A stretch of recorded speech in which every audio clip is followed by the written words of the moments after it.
Big boss ഷോയിലെ ഓരോ മത്സരാർത്ഥികളെയും പ്രേക്ഷകർ അടുത്തറിഞ്ഞുകൊണ്ടിരിക്കുകയാണ്. ചുരുങ്ങിയ കാലം കൊണ്ട് പ്രേക്ഷകരുടെ വെറുപ്പ് സമ്പാദിച്ചവരാണ് ഗബ്രിയും ജാസ്മിനും.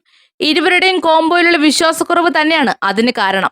എന്തായാലും ഞായറാഴ്ചത്തെ നല്ലൊരു എപ്പിസോഡ് അവസാനത്തിൽ ഇരുവരും കുളമാക്കിയെന്ന അഭിപ്രായമാണ് ഇപ്പോൾ പുറത്തു വരുന്നത്. ശനിയാഴ്ച എല്ലാവരെയും പൊളിച്ചടുക്കി കട്ടക്കലിപ്പിലായിരുന്ന ലാലേട്ടൻ ഞായറാഴ്ച നല്ല മൂഡിലായിരുന്നു. ചിരിച്ചും കളിച്ചും തമാശകൾ പറഞ്ഞും ഈസ്റ്റർ ദിന എപ്പിസോഡ് മനോഹരമാക്കി. രസകരമായ കുറേയേറെ ഗെയിമുകളും ചിരിക്കാനുള്ള സന്ദർഭങ്ങളും എന്റർടൈൻമെന്റുമെല്ലാം ഞായറാഴ്ചത്തെ എപ്പിസോഡിൽ ഉണ്ടായിരുന്നു. എന്നാൽ ആ ഗെയിമിനിടയിൽ ജാസ്മിൻ പറഞ്ഞ ഒരു കാര്യമാണ് ഗബ്രിയെ വേദനിപ്പിച്ചത്. പവർ ടീം അംഗങ്ങൾ കുറവായതിനാൽ 3 ടീമുകളിൽ നിന്നുമായി 3 പേരെ പരിഗണിച്ച് അതിലൊരാളെ പവർ ടീമിലേക്ക് എടുക്കാമെന്ന് ലാലേട്ടൻ പറഞ്ഞു. ഞാനും ഗബ്രിയും ഒരുമിച്ചാണ് കളിക്കുന്നത് എന്നല്ലേ എല്ലാവരും പറയുന്നത്.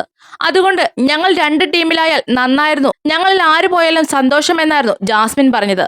കോംബോ പിരിഞ്ഞുവെന്ന് കാണിക്കാനുള്ള ജാസ്മിന്റെ ശ്രമം പക്ഷെ ഗബ്രിക്ക് മനസ്സിലായില്ല. ആ സെലക്ഷൻ പ്രോസസ്സ് കഴിഞ്ഞ് എപ്പിസോഡ് അവസാനിപ്പിച്ച് ലാലേട്ടൻ പോയി. അതിനുശേഷമായിരുന്നു ഗബ്രിയുടെ പിണക്കവും ഇണക്കാനുള്ള ജാസ്മിന്റെ ശ്രമവും. ഭക്ഷണം പോലും വേണ്ട എന്ന് പറഞ്ഞ് കിടക്കുകയായിരുന്നു ഗബ്രി. എന്നെ നോക്ക് എന്ന് പറഞ്ഞ് ജാസ്മിൻ പിണക്കം മാറ്റാൻ ശ്രമിക്കുന്നുണ്ട്. ഈസ്റ്റർ ദിനമായിട്ട് ബിഗ് ബോസ് ടീം നൽകിയ നല്ല ഫുഡൊക്കെ ഉണ്ടായിട്ടും ദേഷ്യത്തിന് പുറത്ത് ഗബ്രി കഴിച്ചില്ല. വിളിച്ചിട്ട് വരാതായപ്പോൾ ജാസ്മിൻ പോയി കഴിക്കുകയും ചെയ്തു. തങ്ങളുടെ കോംബോ 2 പേർക്കും പാരയാണെന്നറിഞ്ഞിട്ടും അത് തകർക്കാനുള്ള ശ്രമങ്ങൾ 2 പേരും നടത്തുമ്പോഴും എന്തിനാണ് വീണ്ടും ഈ നാടകമെന്നാണ് പ്രേക്ഷകരുടെ ചോദ്യം. ഇക്കാര്യം പറഞ്ഞ് ജാസ്മിനോട് പിണക്കമാണെന്ന് ആരെ കാണിക്കാനാണ്? അതും ഗെയിം സ്ട്രാറ്റജിയാണോ എന്നൊക്കെയുള്ള ചോദ്യങ്ങൾ ഉയരുന്നുമുണ്ട്.